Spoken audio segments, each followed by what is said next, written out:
तो सर्वश्रुति शिरोरत्न विराजित पदाम्बुजः वेदान्ताम्बुज सूर्यो यः तस्मै श्री गुरुवे नमः। अर्थात उस महान गुरु के लिए अभिवादन जिसके कमल रूपी चरण सभी श्रुतियों के शीर्ष गहने से प्रकाशित है और आप ही सूर्य हैं जिसके कारण वेदांत रूपी कमल ज्ञान खिलता है। बोलिए श्री सद्गुरुदेव की जय। आप समस्त श्रोता बंधुओं को हार्दिक प्रणाम और परम ज्ञान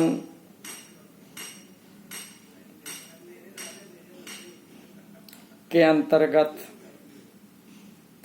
परम सत्य ज्ञान के अंतर्गत लोक से परम लोक तक के एपिसोड में ये 14वां पार्ट है, 14th पार्ट। और इस वीडियो के इस पार्ट में आप सभी का स्वागत है, अभिनंदन है। 13वें पार्ट में चर्चा यहाँ तक आ गई थी कि अब मानव समुदाय कैसी भक्ति करते हैं। तो भक्ति के दो प्रकार प्रचलित हैं। पहला है अपरा भक्ति या सगुण भक्ति और दूसरा है निर्गुण भक्ति।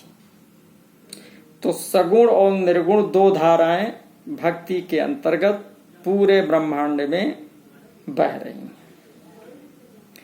तो आइए प्रथम सगुण भक्ति की चर्चा करते हैं। तो इस भक्ति के अंतर्गत लोग मंदिर, चर्च या गुरुद्वारे में देवताओं, गॉड की मूर्ति बनाकर गुरु ग्रंथ साहिब को रखकर आरती, फल फूल द्वारा पूजा, हवन, यज्ञ आदि कर्म करते हैं। धर्म ग्रंथों का पाठ, नाम संकीर्तन, लीलाओं का श्रवण, गायन व मंचन, तीर्थाटन, प्रेयर इत्यादि इत्यादि कर्म करते हैं। इससे व्यक्ति अच्छा सुशील तो बन सकता है, परंतु निर्मल कभी नहीं हो सकता। अंदर की बुराई नहीं समाप्त हो सकती। कहा है कि काम क्रोध मद लोभ की जब तक घट में खान, क्या पंडित क्या मूर्खा दोनों एक समान। इनसे हमें धन की प्राप्ति, मकान की प्राप्ति, विद्या की प्राप्ति, बल की प्राप्ति, बुद्धि की प्राप्ति, संतान की प्राप्ति, भौतिक संपदाओं की प्राप्ति तो हो सकती है, परंतु परम लक्ष्य की प्राप्ति संभव नहीं है। इन भक्ति से जीना आसान तो बन सकता है, परंतु परलोक सुधरना मुश्किल है, बल्कि असंभव ही है।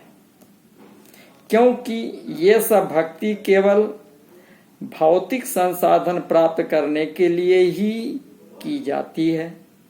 यहाँ पर परलोक संवारने का लक्ष्य ही नहीं होता। हाँ, कुछ धर्म ग्रंथों के ज्ञानी भक्त होते हैं और जब वो निष्काम भक्ति करते हैं तो उन्हें एक प्रकार की मुक्ति सगुण भक्ति द्वारा प्राप्त हो सकती है। प्रथम सालोक मुक्ति, जिसमें पितृलोक या स्वर्गलोक की प्राप्ति संभव है, परंतु ये परम लक्ष्य नहीं है, क्योंकि ये सत्य ज्ञान भक्ति नहीं है। पुण्य के समाप्त होने पर फिर मृत्यु लोक या 84 लाख योनियों में ढकेल दिए जाएंगे। कहा भी है कि पुण्य छीणे मृत्यु लोक की। अतः ये भक्त केवल आर्त भक्त के कैटेगरी में आते हैं। इनसे भगवान से कोई मतलब नहीं होता। हजारों वर्ष तक स्वर्गलोक में सुख भोगने के उपरांत वापस मृत्यु लोक में आ जाते हैं। ये केवल अपने भौतिक समस्याओं का ही निदान चाहते हैं, सो ये केवल यहीं तक सीमित रह जाते हैं। तभी कहा है, बिना ज्ञान नहीं भक्ति है, ज्ञान भक्ति का प्राण, बीत राग में भक्ति है, भक्ति न हो अज्ञान। बिना ज्ञान भक्ति करे सो अंधा जग जीव, भक्ति तत्व नहीं समझ है, क्यों कर पावे पी। फिर दूसरी निर्गुण भक्ति। तो निर्गुण भक्ति में बाह्य आडंबर को छोड़कर अंदर की कोशिकाओं को जगाने पर अंदर आज्ञा चक्र पर प्रकाश का दर्शन किया जाता है तथा काफी रिद्धियां सिद्धियां आ जाती हैं। व्यक्ति या साधक अन्य 3 प्रकार का मोक्ष प्राप्त कर लेता है। ये मोक्ष हैं सामीप, सारूप तथा सायुज्य। ये मुक्तियां भी अस्थाई नहीं है। दोबारा सृष्टि जब बनती है तो फिर से 84 लाख योनियों में आ जाते हैं। अब होता क्या है कि इनसे परमानेंट छुटकारा नहीं मिलता। जहां जाए फिर हंस न आवे, भवसागर की धारा वाली स्थिति नहीं आ पाती। चूंकि निर्गुण भक्ति योग साधना है, अंदर प्रवेश करना है, शरीर की सूक्ष्म कोशिकाओं का जागरण है, जो कि आंतरिक शारीरिक जागरण भाव है। केवल जागरण हो जाने से, आत्मा के जागरण से, कोशिकाओं के जागरण हो जाने से, आत्मा के जागरण से इसका कोई संबंध नहीं होता। केवल कोशिकाएं जागृत होती हैं। सूक्ष्म आंतरिक कोशिकाओं के जागरण से साधक भ्रमित होकर समझने लगता है कि ये आत्मा का जागरण है और कह देता है कि ये पराविद्या है, आत्मा का ज्ञान है, परंतु ऐसा नहीं है। प्रकाश दर्शन मात्र से, अनाहत सुनने मात्र से, श्वासों द्वारा नाम स्मरण मात्र से, अमृतपान क्रिया मात्र से पराभक्ति नहीं हो जाती। ये सभी क्रिया केवल आंतरिक सूक्ष्म कोशिकाओं का जागरण मात्र है। आत्मा के जागरण से इसका दूर दूर तक संबंध नहीं है। बस में बैठकर अगर कोई कहे कि हमने समुद्र पार कर लिया है, तो ये हो ही नहीं सकता, असंभव है, क्योंकि बस के अंदर पानी पर चलने का सिस्टम ही नहीं है। इसी प्रकार योगिक क्रिया द्वारा आत्मा का जागरण हो ही नहीं सकता, क्योंकि योगिक क्रिया में भवसागर पार जाने का सिस्टम ही नहीं है। क्योंकि योगिक क्रिया द्वारा केवल पपील मार्ग व मीन मार्ग ही प्रशस्त हो सकता है, जिसकी पहुंच केवल ब्रह्मांड या थोड़ा बहुत मीन मार्ग से कुछ महाआकाश तक ही जाया जा सकता है। इसके आगे उसमें अमरलोक तक जाने की क्षमता ही नहीं है। अमरलोक तक जाने के लिए मात्र एक ही सिस्टम है, और वो है विहंगम मार्ग, जो कि यौगिक क्रिया से संभव ही नहीं है। और विहंगम मार्ग केवल और केवल सद्गुरु कृपा पर आधारित है। ऐसे सद्गुरु का आगमन सतलोक से होता है, और अन्यान्य गुरु व नामधारी सद्गुरुओं में ये क्षमता ही नहीं है। तभी कहा गया है कि जैसे तारे बहुत आकाश में है सूरज केवल एक, ऐसे गुरु बहुत संसार में और सदगुरु साहिब केवल एक। आत्मा जहां जिस बंधन में पड़ी है, उस बंधन से छुटकारा यौगिक क्रियाओं द्वारा नहीं मिलता है। उसके अंदर से काम, क्रोध, लोभ, मोह और अहंकार का समूल नाश नहीं होता, बल्कि यौगिक क्रियाओं के करने पर उससे प्राप्त रिद्धियों सिद्धियों से अभिमान और अधिक जागृत हो जाता है। काम और क्रोध बढ़ने लगता है। तभी प्रायः देखा जाता है कि इनके अंदर आंतरिक परिवर्तन नहीं आ सकता और न आ पाता है। बहुत से योग करने वालों को देखा गया है कि वे भच्छ का प्रयोग करते हैं, मदिरा का सेवन करते हैं। काम बढ़ने के कारण बहुत से महात्मा बाई शिष्यों का धन हड़प करके बड़ी बड़ी संस्थाओं से भागकर आपस में शादी कर लेते हैं। अब विचार कीजिए कि यह कैसा ज्ञान है? क्या यही आत्मज्ञान है या आत्मा का जागरण है? यथार्थ में सब भ्रमित है। यौगिक क्रिया कभी भी आत्मज्ञान हो ही नहीं सकता। आत्मज्ञान होने से आंतरिक परिवर्तन आता है। तभी कहा है कि आत्म अनुभव सुख सुप्रकाशा, तब भव मूल भेद भ्रम नाशा। अर्थात आत्मज्ञान से भव मूल क्या है? काम, क्रोध, लोभ, मोह, अहंकार का समूल नष्टीकरण हो जाता है, मन का समापन हो जाता है। और अगर ये सब यौगिक क्रिया करने के उपरांत विद्यमान हैं तो ये आत्मज्ञान नहीं हुआ। ये सब पूरा पराभक्ति या पराविद्या व पराज्ञान के गुण नहीं। प्रकाश दर्शन करके लोग समझते हैं कि परमेश्वर को पा गए, परमेश्वर के दर्शन कर लिए। ये बहुत बड़ी भूल है। हमारे गुरुदेव जी इस बारे में स्पष्ट रूप से बताते हैं कि जैसे मुख की कोशिकाओं से स्वाद का अनुभव, कान की कोशिकाओं से सुनने का अनुभव, आंख की कोशिकाओं से देखने का अनुभव, चार आंतरिक कोशिकाओं से सोचने, समझने, फैसला लेने, याद करने व क्रिया करने का अनुभव प्राप्त करते हैं, उसी प्रकार आज्ञा चक्र की कोशिकाओं से ध्यान द्वारा जागरण पर प्रकाश का अनुभव, पीनियल ग्लैंड की कोशिकाओं से रस टपकने से उसे पीने की क्रिया करने से अमृतपान का अनुभव होता है। श्वासों से नाम जपने पर ईड़ा पिंगला सम होने का अनुभव होने लगता है।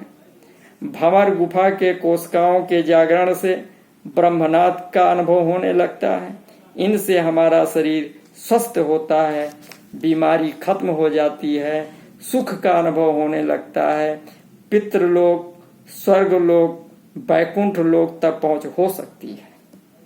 यहाँ तक सायुज्य मुक्ति के अंतर्गत ब्रह्म में समा भी सकता है, परंतु ये पराकाष्ठा नहीं है, परम मोक्ष नहीं है। कहा भी है कि अब ही नाही गुरु का बच्चा, अब ही कच्चा रे कच्चा, अब ही नाही गुरु का बच्चा, अब ही कच्चा रे कच्चा। कहीं गुप्त कहीं प्रगट होवे, गोकुल मथुरा काशी, पवन चढ़ा में सिद्ध कहा में होए सूर्य लोक का वासी। तब हूँ नाही गुरु का बच्चा, अबहि कच्चा रे कच्चा।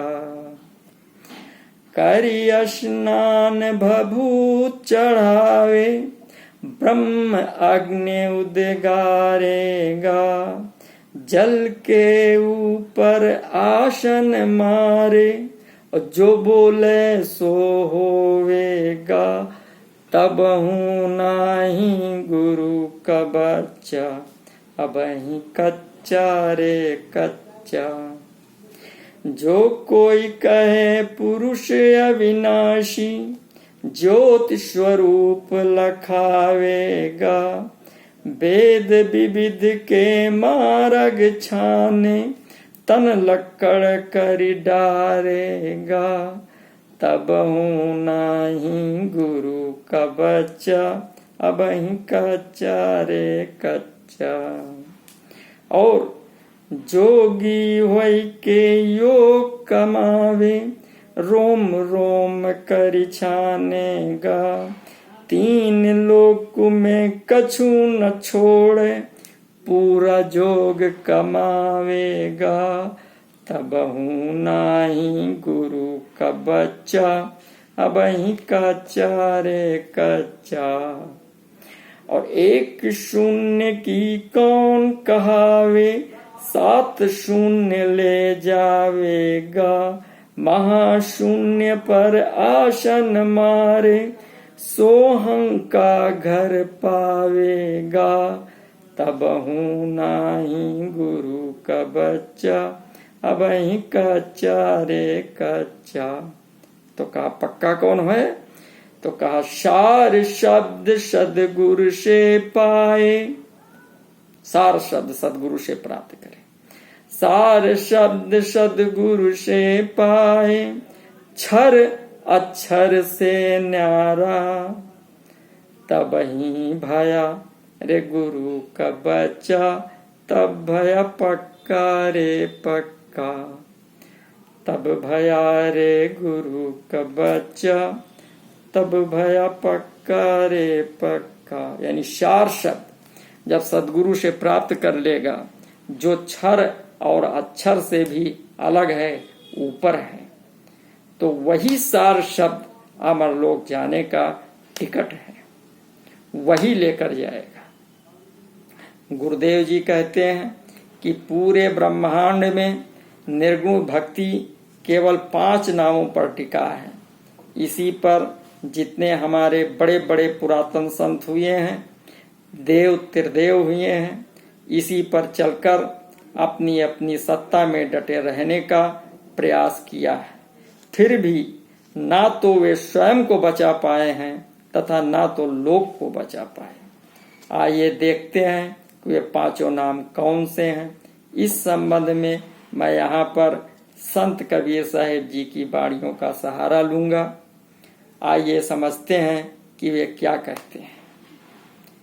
कबीर साहिब जी कहते हैं कि संतों सब दय शब्द बखाना, संतों शब्द शब्द बखाना। शब्द फांस फंसे सब कोई, शब्द नहीं पहचाना। शब्द फांस फंसे सब कोई, शब्द नहीं पहचाना।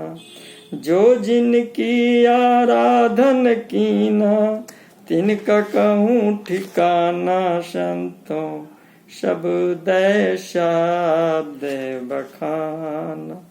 तो जिन जिन लोगों ने जिन जिन शब्दों की आराधना की और उनके माध्यम से वे कहाँ तक पहुँचे, मैं उनके स्थानों का वर्णन करता हूँ, ऐसा कबीर साहिब जी कहते हैं।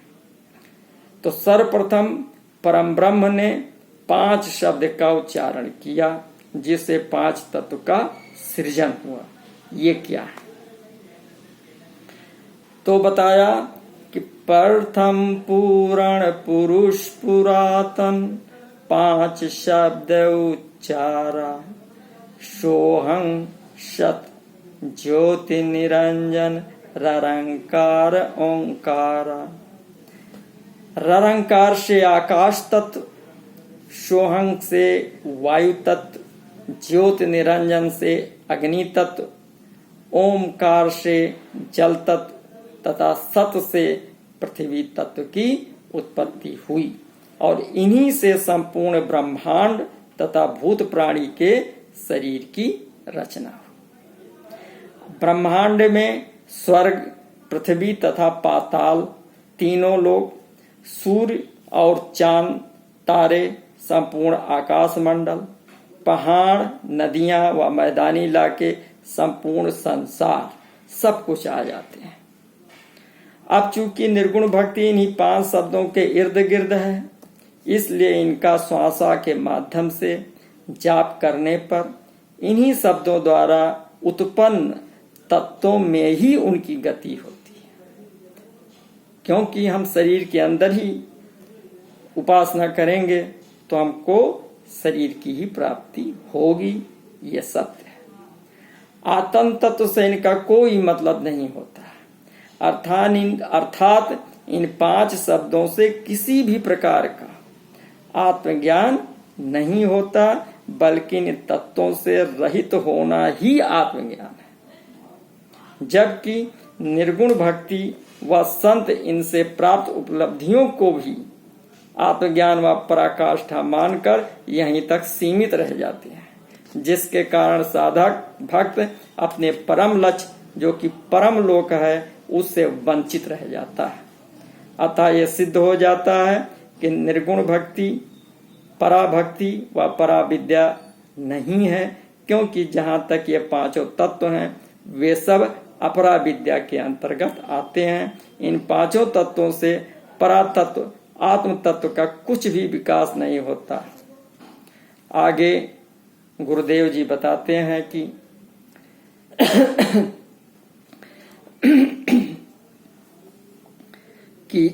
शब्द काल कलंदर कहिए, शब्द मर्म पुकारा, शब्द पूरन प्रकाश मेट के मूंदे बैठे द्वारा। तो वो कौन से शब्द हैं, कैसे द्वार को मूंद करके बैठा हुआ है, तो इसका वर्णन अगले वीडियो में करेंगे। आप लोग इस पर चिंतन मनन करें। तब तक आप लोगों से निवेदन है कि आप लाइक करें, सब्सक्राइब करें, लाइक करें, कमेंट करें और शेयर करें। जब आप ये करेंगे तो मेरा हौसला बढ़ेगा और मैं विभिन्न रूप में वीडियो आपके सामने लाते रहेंगे। बहुत बहुत धन्यवाद।